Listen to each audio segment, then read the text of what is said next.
This video covers Pre-Calc 4.1 and Trig 1.1 Part 2 notes. We're going to start off today by talking about a way that we can identify our angle measurements with a lot more accuracy than just saying this is a 22 degree angle or a 32 degree angle, but we're going to get a lot more specific in terms of labeling these as degrees, minutes, and seconds. So it's just a way that we can actually make a much more accurate measurement instead of just giving it to the nearest whole degree.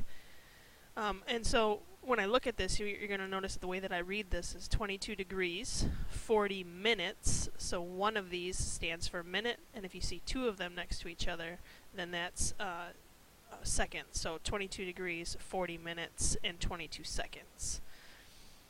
What I'd like you to do is I'd like you to change this into how we're used to seeing degrees, which is as a decimal. So giving something like this, 135.125 degrees. So here's how you would change minutes and seconds into a decimal form of degrees. Recognize that 1 degree is 60 minutes, 1 minute is 60 seconds, so therefore 1 degree would have to be 3,600 seconds. Think of this a lot like the minutes and seconds on a clock, 60 minutes for 1 hour, 60 seconds in 1 minute, and then 3,600 seconds in 1 hour.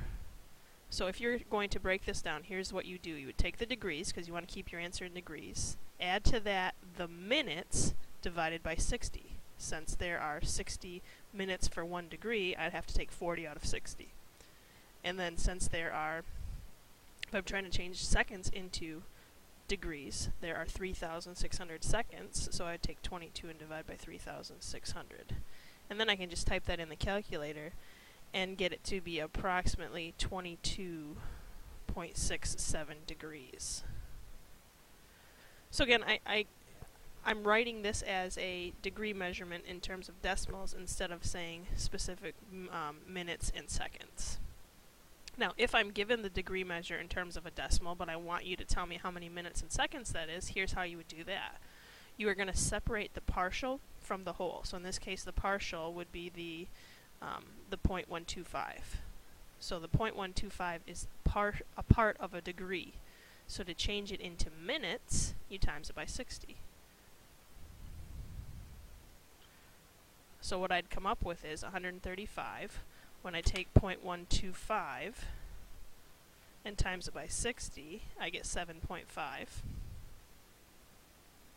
And again, what I'm going to do is I'm going to separate the part from the whole again. So I've got 135, that's a whole, 7 is a whole, the part is the 0.5. So take 0.5 and times it by 60 again. Because now I'm trying to change half of a minute into degrees.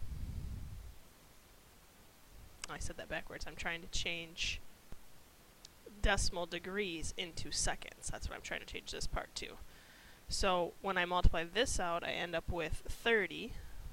So I'd have 135, 7, and 30. And now I can just go through and put my symbols in there. This is 135 degrees. This is minutes, and this would be seconds. So each time when I did this, what I ended up doing was taking the partial, the decimal in other words, the 0.125 times it by 60.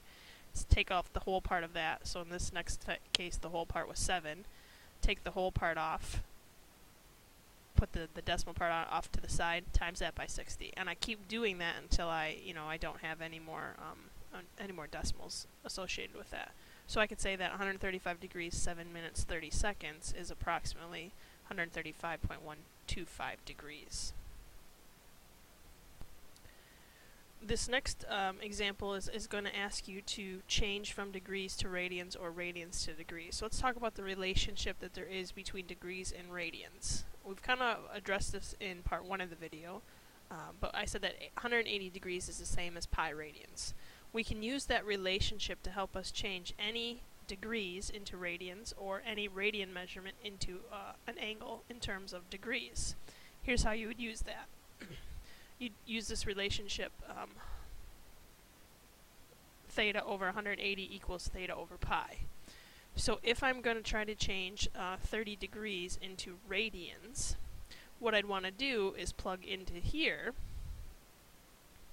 30 degrees, since that's what I'm given, over 180 degrees, and that should equal theta radians over pi.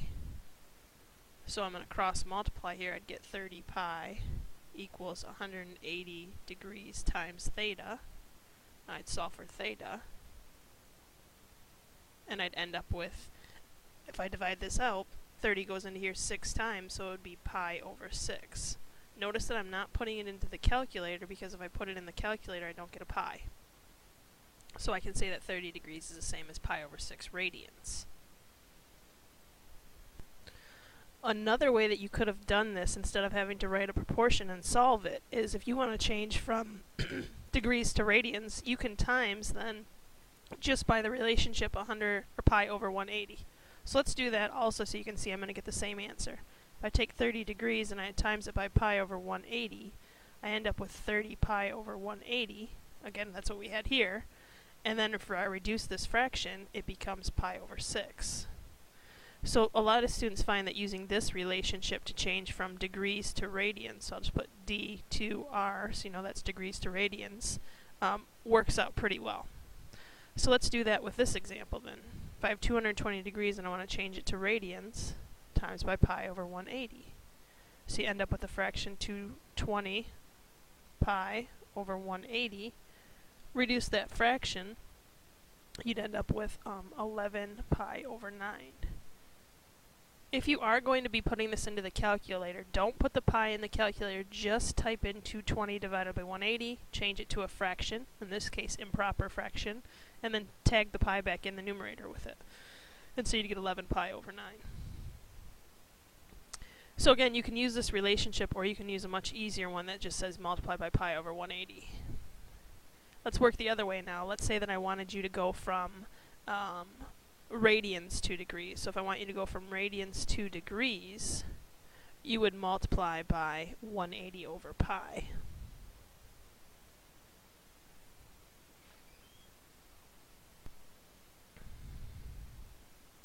Okay, so again, the shortcut, if I'm trying to change from radians to degrees, would be to be timesing by 180 over pi. So let's do that. If I'm given the fraction 3/2 pi, I'm going to write it like this.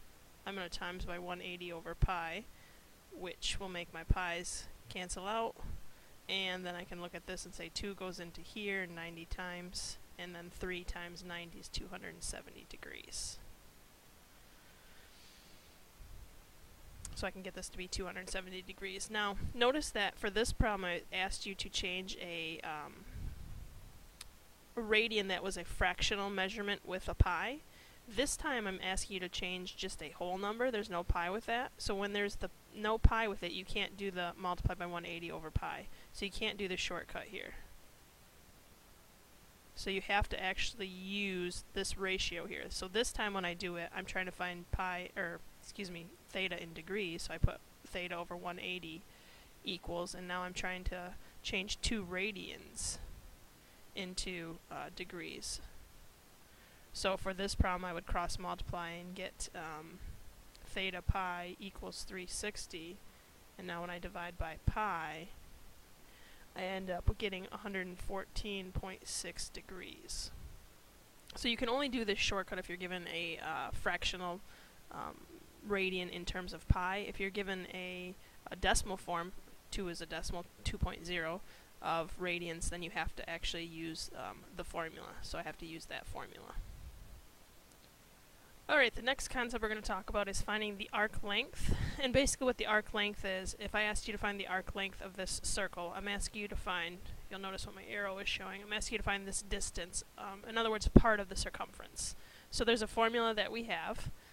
That formula that we have is right here, that theta is equal to the arc length divided by the radius. So if I want you to find the arc length, which stands for the s, you're going to plug into your formula, theta, which is 240 degrees. Actually, I take that back. Part of the formula says that you have to have theta measured in radians. So if I've got 240 degrees, I have to change it to radians first. So we have to do what we just did in the previous example, times it by pi over 180. So I'd get 240 pi over 180, which will reduce down to 4 pi over 3. Okay, so plugging into this formula then, theta, which is 4 pi over 3, equals my arc length s, which is what I'm trying to find, over my radius r, which is 4. So there's a couple ways I can solve this. Since I'm trying to find s, I can just multiply by 4, or I can cross multiply this proportion.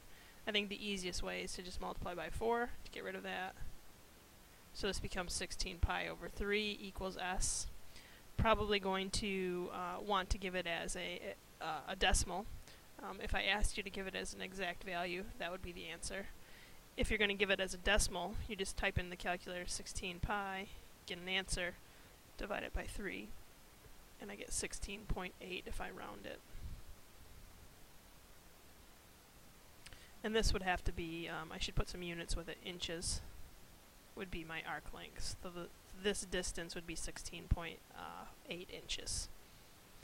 The number one mistake that students will make when they use this formula is they will not change theta to radians. You have to first change your degree measurement into radians, otherwise this formula does not work out. Okay, the last topic for this section of notes is finding the area of a sector. So that's saying finding the portion of the area of a circle. So not the entire area, but just a portion of it. So here's the formula.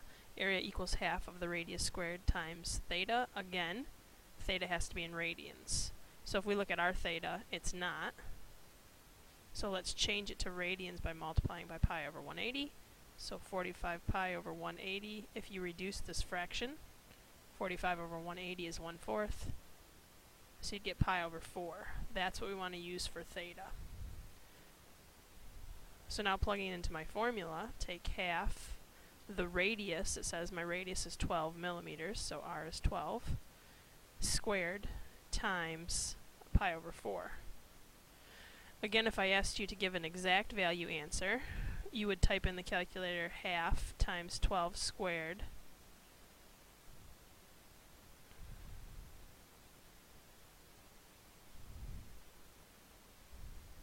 and then you would times it by, there's an imaginary 1 here, put that in a different color, so this would become 1/4, so then you times that by 1/4 and you'd get 18, and then you just stick the pi back with it. So that would be the exact value answer. If I asked you to, and it would be millimeters squared, if I wanted you to give me a rounded answer is much easier. You just type everything in. You type the pi in the calculator as well. And so doing this, I'd end up getting an answer as 56.55 millimeters squared. So again, just pay attention to whether I ask you to give an exact value or a rounded answer for the area here. Rounded is pretty easy. Type everything in. Exact value is pretty easy too. You type everything into your calculator except for the pi, and then you just tag the pi onto the end of it. But again, to use this formula, you can't use the theta in degrees. It has to be in radians, otherwise the relationship doesn't work out. And that's the number one mistake that I see students do, is they keep it in as 45 instead of changing it to radians.